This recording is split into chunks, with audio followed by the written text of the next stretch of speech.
सागर महाराज की जय। कैवल धाम की जय। श्री अविचलदास जी महाराज की जय।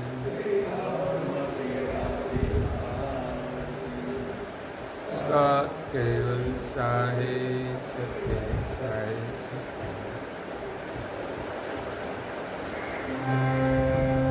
परम गुरु श्रीमद करुणा सागर महाराज श्री रचिता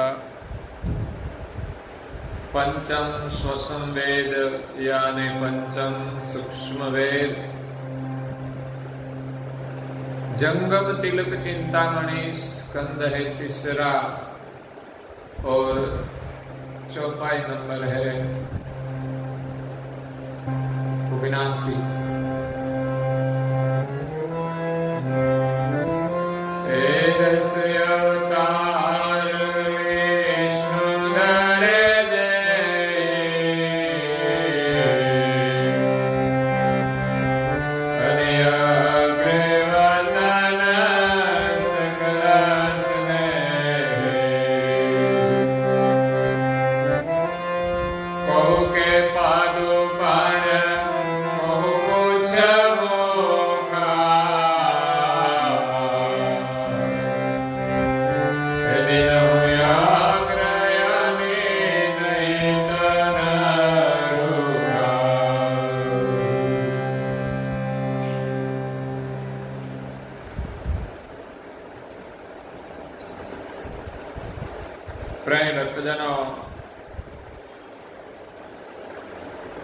ज्ञान संप्रदाय के आद्य स्थापक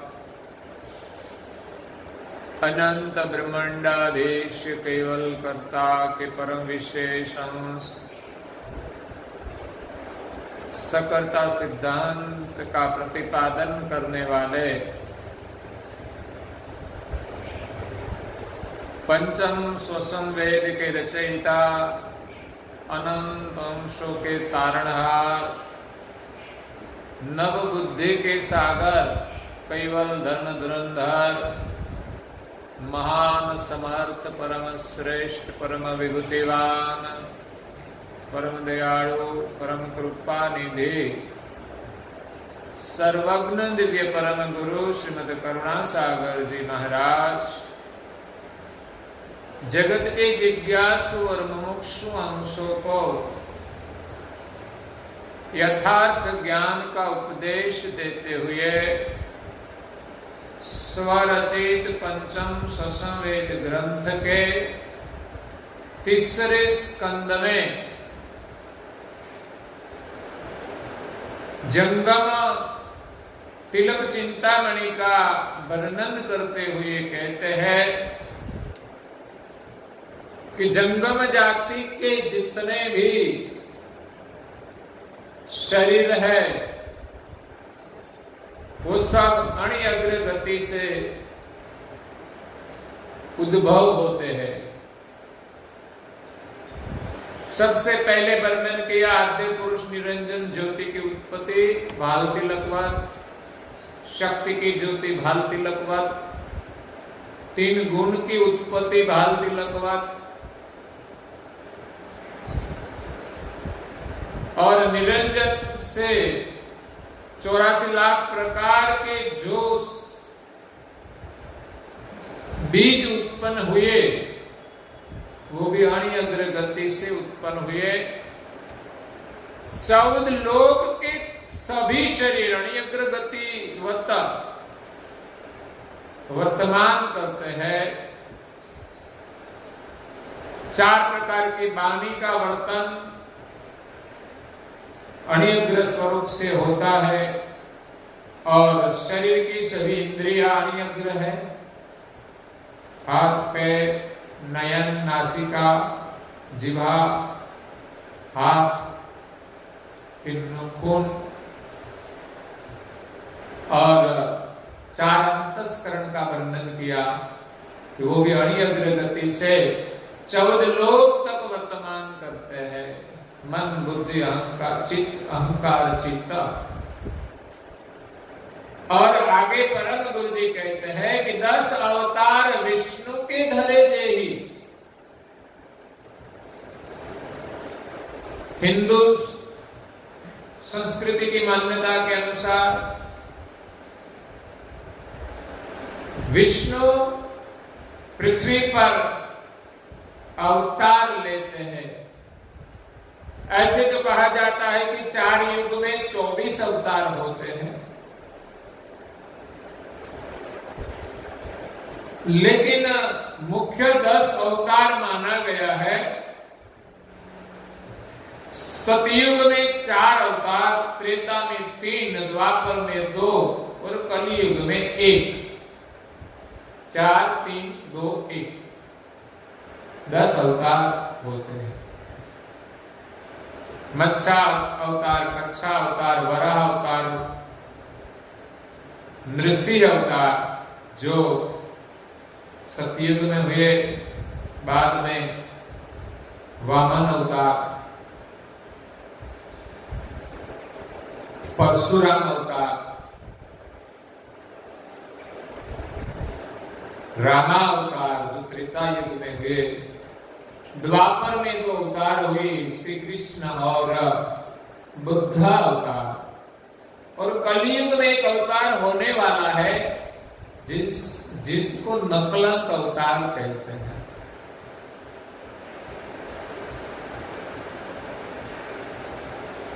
एक ऑफिसर था जो अपने को 10वां अवतार मानता था, लेकिन ऐसा तो चलता नहीं। लेकिन 10 अवतार की मान्यता सही है। पूज्य श्री नारायण दास जी महाराज श्री ने भी 10 अवतार का वर्णन किया है कि बब्बा वेश धरे विश्व के कारण असुरों संहार करने के लिए ये अवतार होते हैं। तो यह परम गुरु जी भाग तिलक का वर्णन करते हुए कहते हैं कि विष्णु के जो 10 अवतार होते हैं,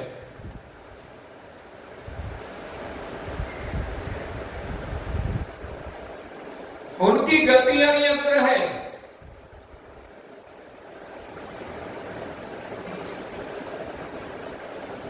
अणिअग्रेव तन सकल समय ही, सभी का शरीर अणिअग्रगति का है। भिन्न भिन्न अवतार हुए। मत्स्य अवतार मछली का अवतार होता है, तो मछली का आगे का मुख का भाग अणिअग्र होता है, पूंछ का भाग भी अणिअग्र होता है। कच्छा अवतार देखे तो काचक का मुख भी अणिअग्र होता है, उनकी पूंछ भी अणिअग्र होती है, पैर के नखून भी अणिअग्र होते हैं। वराह अवतार हुआ,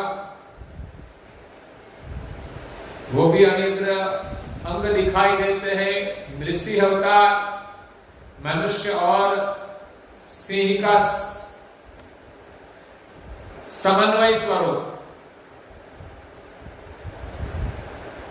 क्योंकि उनको वरदान मिला था कि मैं मनुष्य से न मरूं, कोई प्राणी से न मरूं, अस्त्र से न मरूं, शस्त्र से न मरूं, हिरण्यकश्यप।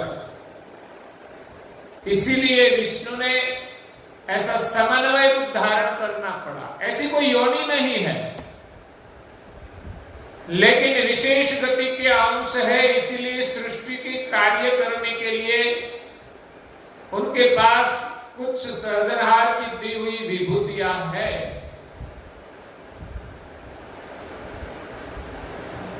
वो सर्जनहार नहीं है, लेकिन सर्जनहार के हुक्म से सृष्टि में कुछ काम करने के लिए आते हैं। सर्जनहार को आना ही नहीं पड़ता, और सर्जनहार किसी का वध भी नहीं करता स्वयं आकर, क्योंकि उनके सब अंश है। हाँ, उनके कर्म की सजा अवश्य मिलती है, लेकिन वो खुद नहीं आते। कभी ऐसा होता है कि कोई राजा राज करता है, तो उनके राज में कोई गलती करे तो फांसी देने के लिए स्वयं राजा को नहीं जाना पड़ता, वो वहां जिसको भी उनकी जिम्मेदारी दी है वही करता है।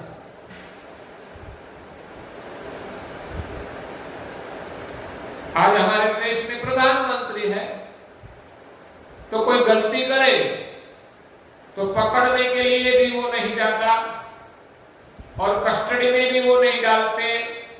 अगर कुछ सच्चाई के लिए उनको शिक्षा करनी पड़े तो भी वो नहीं करते, वो पुलिस वाले करते हैं। लेकिन कर्म का फल सभी को भुगतान करना पड़ता है। तो विष्णु का अवतार जो हुआ, उनके शरीर के जो अंग है वो भी अणियद्र गति के हैं। कोहु के पादु पाण, कोहु पूछ मुखा। कुछ ऐसे अवतार थे कि किसी के पैर अणियद्र थे, तो किसी के हाथ अणियद्र थे, किसी के मुख तो किसी के पूछ। और मानव शरीर का जो वर्णन किया है, परशुराम अवतार हो, रामावतार हो, कृष्णावतार हो, बुद्धावतार हो, वो सब मानव अवतार है। उनका भी परम गुरु जी ने वर्णन किया कि हाथ, पैर, नासिका, नयन, नेत्र, कर्णा, जिह्वा, ये सब अणियद्र गति के हैं। बिनहु अग्र अनि नहीं तन रूखा। कोई शरीर अणियद्र गति के बिना का कोई रूखा नहीं है।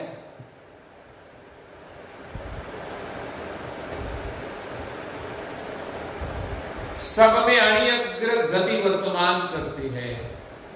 तो ये बाल तिलक की महिमा है कि सभी 10 अवतार भी अणियद्र गति से वर्तमान करते हैं। ऐसा परम गुरु जी का तिलक चक्रवर्ती है। और आगे वर्णन करते हैं, शेष सकल सृष्टि शिरधारो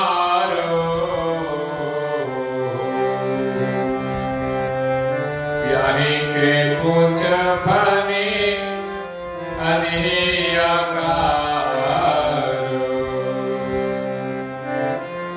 जीवलक्ष 22 अपजाति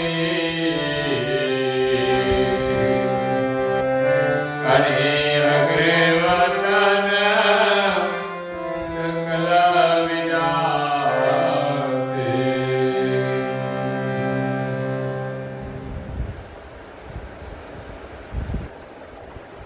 शेष सकल सृष्टि सिरधारो।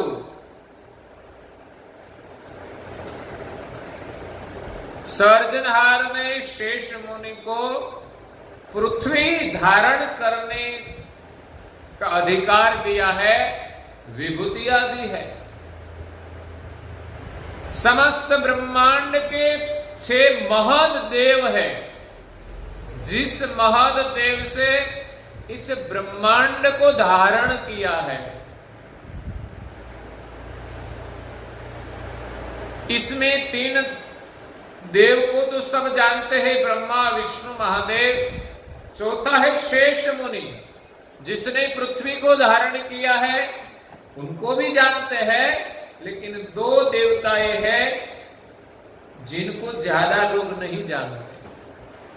शायद उनका वर्णन शास्त्र में भी नहीं है। एक है काचप देव, जो मंदिर में रखा जाता है, लेकिन किसी को पता नहीं कि काचब नाम के एक देव है, वो ब्रह्मांड की रचना में कार्यरत है। वो बड़े देव है। और काचब देव, और एक है मेढक देव। उनका तो कोई वर्णन ही नहीं कि मेढक देव हो सकता है, लेकिन इस देव का नाम मेढक है। मेढक यानी देडक, हमारे यहाँ गुजराती में मेढक को देडक कहते हैं। तो ये मेढक देवता है, जिस खट देव ने इस ब्रह्मांड को धारण किया है।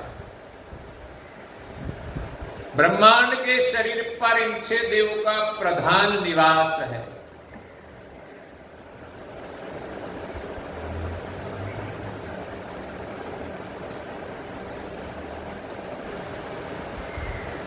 ब्रह्मांड रूप जो शरीर है वो उलट मुख है, जिनका सर नीचे की ओर है, जहां शेष मुनि विराजमान है, और उपस्थ स्थान पर ब्रह्मा जी विराजमान है। दोनों पैर पर, दाएं पैर पर विष्णु विराजमान है और बाएं पैर पर महादेव विराजमान है, और दाएं बाएं हाथ पर, भुजाएं पर मेढक और काश्यप देव विराजमान है। तो शेष मुनि ने सारी पृथ्वी को धारण किया है। ऐसे कहा जाए तो सारी सृष्टि को भी धारण किया है। महिमंड में वो विराजमान है। ये जो ब्रह्मांड है, उनकी रचना में उनका स्थान सर पर है, और सर पर पूरा ब्रह्मांड खड़ा है उलट मुख। इसीलिए शेष सकल सृष्टि शीर धारु, अपने सिर पर धारण किया है। अगर तो ये ब्रह्मांड का जो शरीर है, उनके सिर पर उनका निवास है, तो उनकी आकृति कैसी है? तो वो तो सर्प कहा जाता है, सर्प की जाति है। तो याही के पूछ फनी अनही आकारू, इन सर्प की पूछ और आगर की जो फनी है, फैन कहते हैं, वो अणि अग्रगति के होते हैं। जीव लक्ष्य 22 अपजाति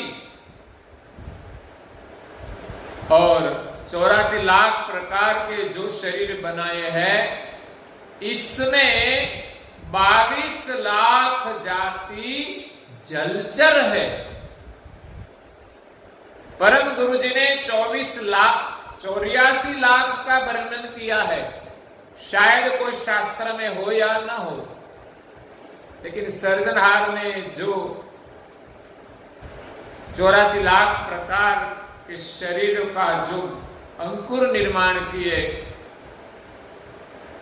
इस अनुभव गति परम गुरु जी को प्रदान की है। नव बुद्धि से सृष्टि का सृजन किया है, वो नव बुद्धि परम गुरु जी को प्रदान की है। इसलिए परम गुरु जी ये सब जानते हैं, उनका अनुभव है। तो 84 लाख प्रकार की हम गिनती करें, 22 लाख जलचर जाति है, 18 लाख स्थावर जाति है। कितना हुआ? 50 लाख हो गया, 40 लाख हुआ। 22 और 18 40 लाख हुआ। बाद में 10 लाख कीट जाति है, कितना हुआ? 50। और 13 लाख मनुष्य की जाति है, और 7 लाख पशु की जाति है, तो 20 हुआ, तो 70 हुआ।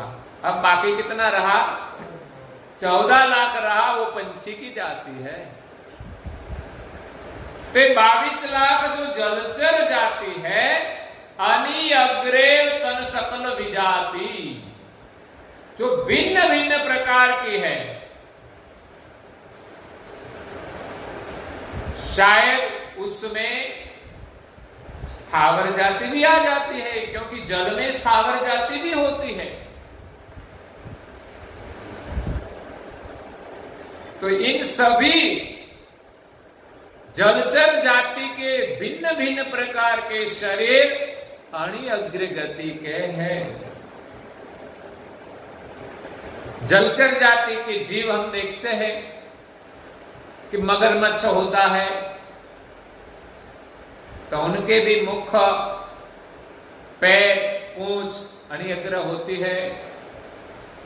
मेंढक के कुछ अंग अणिअग्र होते हैं। मछली भी अणिअग्र दिखाई देती है, उनका मुख का भाग अणिअग्र है। उनके बगल में जो पैर आते हैं शायद तैरने के लिए, पूंछ भी होती है, वो अणिअग्र होते हैं। छोटे छोटे जीव भी पानी में रहता है, वो सब का आकार अणिअग्र होता है। तो आगे परम गुरु जी बाल तिलक की महिमा का वर्णन करते हुए कहते हैं, पंच चतुर कुल नागनरेशो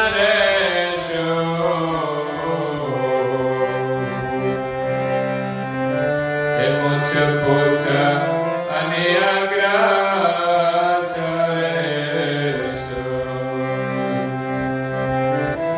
पर्वत कुल अष्टांग अनोपा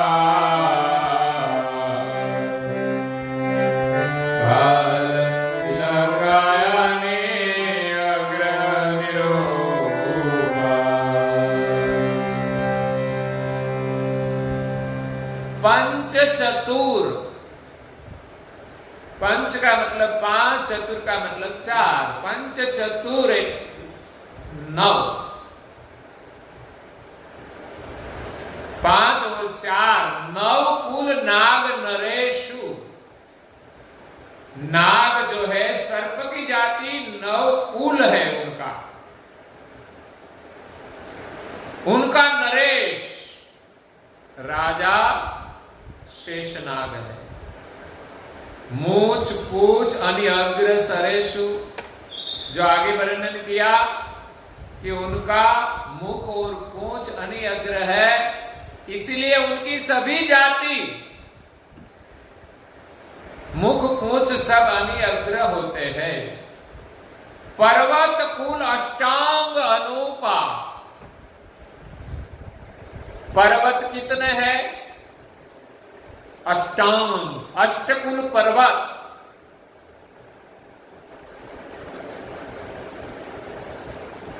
अनुपा, उनके अंग भी अनुपम भाल तिलक गति के हैं। सभी पर्वत शंकु आकार के होते हैं।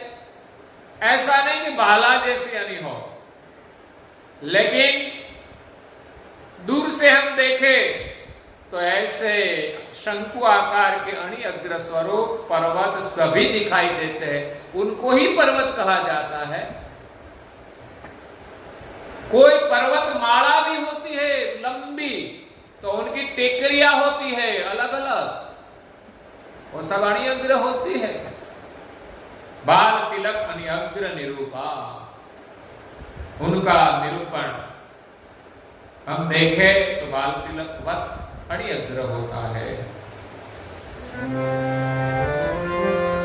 पशु पंखी और कीट पतंगा अनिअग्र वदना सकल उदंगा कोकि संच पर कोकर पादो कोसिंग मुछ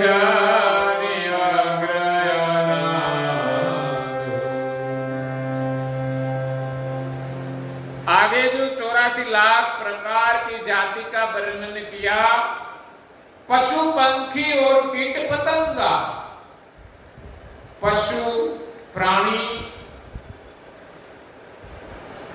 पतंग यानी पंछी, कीट जाति छोटे छोटे जो कीट जीव है जो जमीन पर चलते हैं, कि बारिश की ऋतु में भी आते हैं, जो कीट जाति। कोहु सिंह पूछ अनिअग्र अनादु अनिअग्रे तन सकल उतंगा, सभी का तन अनिअग्र गति के उत्तम उत्तम प्रकार के हैं। ये अणि अग्र जो आकार है उनकी भी एक बड़ी शोभा होती है, उनकी एक उत्तम गति होती है। तो कहा है कहू की संच पर कहू कर पादू, किसी की संच, पंछी को संच होती है, वो अणि अग्र होती है। हम देखते सभी प्रकार के पंछी कुछ चांच होती है, वो संच अणि अग्र होती है। वो जरूरी होती है खाने के लिए, पकड़ने के लिए, अगर अपना रक्षण करना है तो किसी को प्रहार करने के लिए भी उपयोग करते हैं। तो किसी के संच, किसी के कर, किसी को हाथ होते हैं। बंदर होते हैं तो क्या होता है, उसको पैर और हाथ दोनों का उपयोग होता है। किसी के पादू, उनके पैर भी अणि अग्र गति के होते हैं। पैर में उंगलियां होती है, नखून होता है, वो अणि अग्र होता है। कहू के सिंह पूंछ अणि अग्र अनादु, सृष्टि के आद्य से उनकी गति अनादि से आई है। सर्जनहार अनादि है, इस सर्जनहार से सब गति अणि अग्र है। तो सिंह और पूंछ प्राणी को होता है, सिंह भी अणि अग्र होते हैं और पूंछ भी अणि अग्र होती है। आगे परम गुरु जी कहते हैं, हे रुद्र हिमान एकादश लिंगो, बाल तिलक अणि अग्र उतंगो, शक्ति सकल संसार सराने,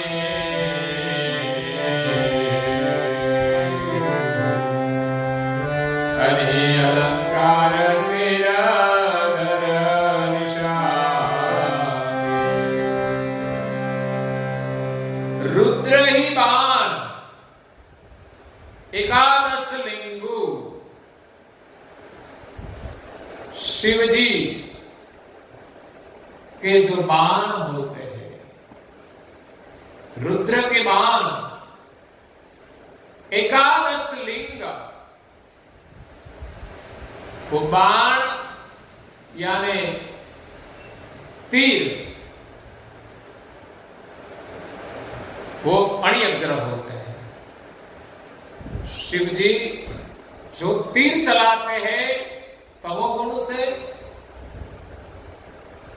वो अणि अग्र है। एकादश लिंगु, रुद्र के 11 लिंग है, ज्योतिर्लिंग कहा जाता है, वो भी अणि अग्र है। बाल तिलक अणि अग्र उत्तम, वो बाल तिलक आकार के अति उत्तम गति के हैं। सिर्फ आकार का महत्व नहीं है, इस आकृति में बाल तिलक की जो गति वर्तमान करती है वो अति उत्तम है। शक्ति सकल संसार सरानी, सारे संसार में जिनकी सराहना होती है, ऐसी शक्ति सर्वत्र अणि अग्र गति से सारी सृष्टि के अलंकार धारण करती है। सारी सृष्टि के हम जो सुंदरता देखते हैं वो किसकी है? तो शक्ति की है। तो वो अणि अग्र गति से सारी सृष्टि को सजाती है। अणि अलंकार सिर धर निशानी, शक्ति के सिर पर इस अणि अग्र गति की निशानी है, ये अलंकार है। इस अलंकार से ही सृष्टि को सजाती है।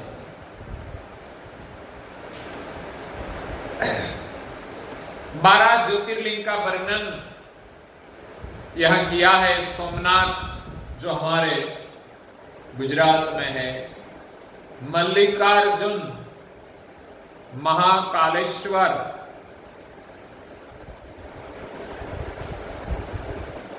जो एमपी में है, ओंकारेश्वर, केदारनाथ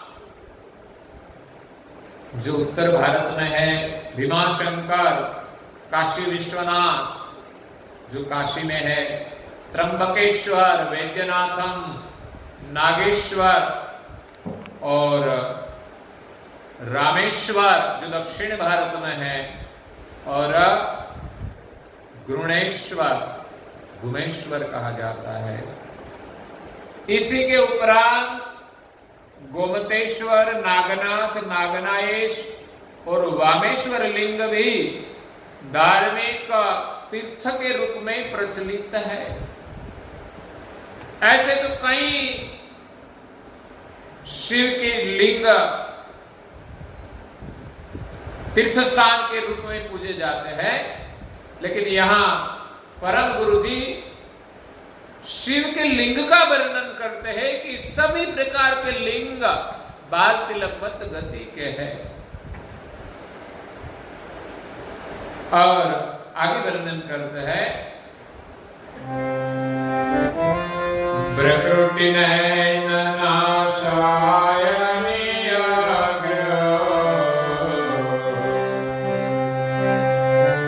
विदेश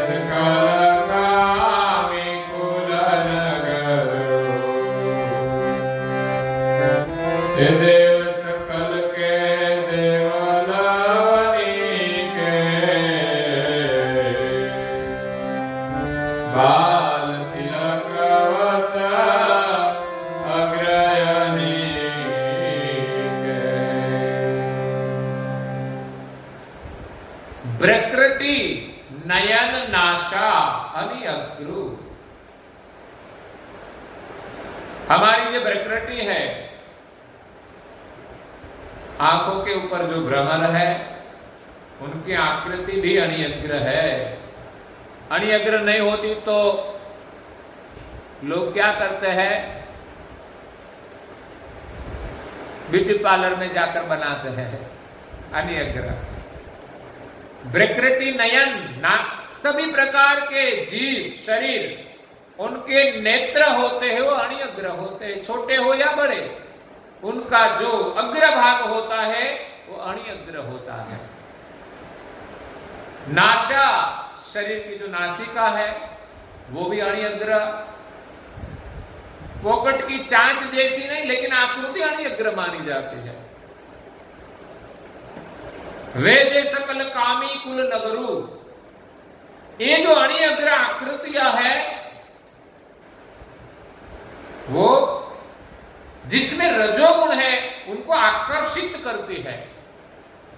ये अणिअग्र का जो रूप है सिर्फ आकृति नहीं, लेकिन इसमें अणिअग्र गति है जो दूसरे को अपनी की ओर खींचती है। अणिअग्र गति से दूसरे पर प्रहार करती है और उनका आकर्षण भी अणिअग्र गति से इन अंगों पर होता है। कुछ नयन का भी आकर्षण होता है, नासिका का भी आकर्षण होता है। कई लोग एक दूसरे को देखने को जाते हैं तो कहते हैं उसका नाक लंबा है थोड़ा, वो अच्छा नहीं लगता है, छोटा है, ऐसा है वैसा है, उनकी आंखें ठीक नहीं है। तो ये शरीर के अंग की जो आकृति है वो अणिअग्र है, जो दूसरे को प्रसन्न भी करती है। अच्छा रूप दूसरे को प्रसन्न करता है। तो वेदे सकल कामी कुल नगरु, जो नुगरे लोग है, कामी है, उसमें आकर्षण होता है इस अंगों का। देव सकल के देवल अवनी के, पृथ्वी के देवों के सभी देवल की आकृतियां भी अणिअग्र होती है। बाल तिलक बतानी अग्र अनिके, तो बाल तिलक की गति की महिमा है। उनका जो शिखर बनाया जाता है मंदिर का, वो अणियग्र रखा जाता है, उनके पीछे विज्ञान है। नहीं तो शिखर नहीं होता तो भी उसमें देव बिठाया जाता है, पूजा की जाती है। लेकिन हमारी संस्कृति में हम देखते हैं शायद किसी के पास शिखर बनाने की क्षमता न हो और न बनाया हो तो बात अलग है, लेकिन छोटे देवल के लेकर बड़े देवल तक सभी का ऊपर का आकार अणियग्र होता है। मस्जिद पर क्या होता है, गुम्मट होता है, वो गुम्मट का भी आकार अणियग्र होता है। तो ये भारत तिलक की महिमा परम गुरु जी ने बताई कि सृष्टि की सारी रचना हम देखें ज्ञान दृष्टि से तो आकृतियां भी अणियग्र है और उनके भीतर में जो गति है वो भी अणियग्र है। ब्रह्मांड की ऊर्जा इस अणियग्र गति के शिखा के माध्यम से भीतर में आती है, उसकी कुछ महिमा है। तो वर्णन परम गुरु जी आगे हमें विस्तार से करते हैं, वो हम कल सुनेंगे। और आज के प्रवचन को यहाँ हम विराम देते हैं। श्रीमद् करुणा सागर जी महाराज की जय। श्री कैवल धाम की जय। श्री अविचलदास जी महाराज